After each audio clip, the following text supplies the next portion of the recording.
There's an important definition, a couple definitions that you give in your books. It has to do with the word destroying evil and defeating evil. What's the difference? What's the importance here? Well, let's take the little logical statement. If God is all-powerful, he can destroy evil. If he's good, he would destroy evil. Evil is not destroyed, therefore there's no such God. Well, the truth of the matter is God cannot destroy evil without destroying the greater good, because freedom is what makes the good possible, and the only way he could totally destroy evil is destroy freedom. For example, God could, every time somebody picked up a gun to shoot someone else, he could destroy the gun right in his hand. Every time somebody took a knife to stab someone else, he could turn the knife into butter, or every time somebody put a noose around somebody's neck, he could turn it into a noodle. But if he did that, he would also be destroying their freedom. Remember Madalyn Murray O'Hair? Mm-hmm. I mean, we don't have anyone like her anymore, but anyway, God could have stopped a lot of evil when she was running around the country mouthing off about God. All he had to do is stuff her mouth full of cotton. God could have, but if he had done that, then she wouldn't be free, would she? Or every time she lifted her fountain pen to write an atheist book, he could have exploded the fountain pen in her hand. Then she wouldn't be free to express. Or God could have given her an Excedrin headache #2 every time she thought an atheistic thought. Then she wouldn't have been free to think.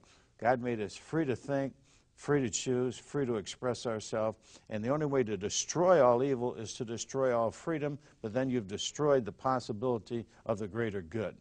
So destroy is not the word. Defeat is the right word. Can God defeat evil without destroying freedom? The answer is yes, and here's how he does it. Gives everybody their free choice. You want to follow me forever, or you want to go your own way forever? As C.S. Lewis said in The Great Divorce, there are only two kinds of people in the end. One says, "Thy will be done, O God." The other one says to them, "Thy will be done." That's an awesome choice, right?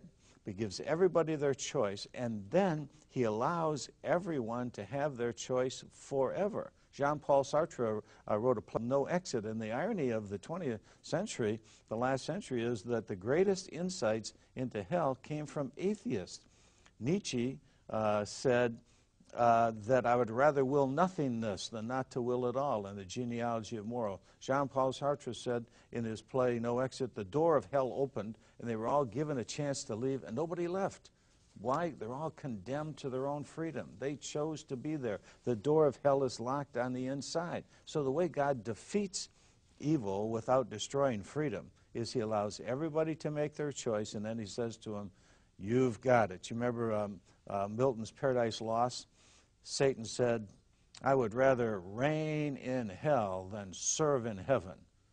To which I respond, God says, "You've got it. You've got it." Yeah, I think that separating good from evil forever, according to what man chooses, of not bullying men and saying, because I'm God, I'm going to force you to think my way, but of actually going way beyond that and saying, I'm going to give you dignity and a real choice. And also, he's made it possible for us to be forgiven. It's already been done, and it's sitting there waiting for us that we can have this relationship with God forever, but he won't force us into it. I think it's absolutely astonishing when you realize that's the case. It is, and Jesus is a perfect example. Matthew 23. He's weeping, O Jerusalem, how often I would have gathered you together as a mother hen gathers her chicks, but you were not willing. God will not force us into the fold. There's no divine arm twisting. God is a loving father. He works persuasively but not coercively. If a young man said to a young lady, "I love you, I want you to marry me," and she said no. And he said, "I love you so much, I'm going to force you to love me." You say, wait a minute, forced love is not love. Forced love is rape. And God is not a divine rapist. He will not force anyone to love him. That's why there has to be a hell. Not just because he's just and must punish sin, but because he's loving and can't force free creatures against their freedom, because forced freedom is a contradiction in terms. Give a word of encouragement to the person that is without hope right now. Maybe because of circumstances, maybe just because they've thought about God this way. Talk about the loving God and the possibility of knowing him in a personal relationship and what they have to do to have it right now. God so loved the world that he gave his only begotten Son. He just doesn't love some people. He loves all people. God loves you. He sent his Son to die for you. He's paid the penalty for your sin. He doesn't want you to suffer, and he's got a place where there'll be no suffering, no sin, no death, no sorrow forever. If that's not hope, what is hope?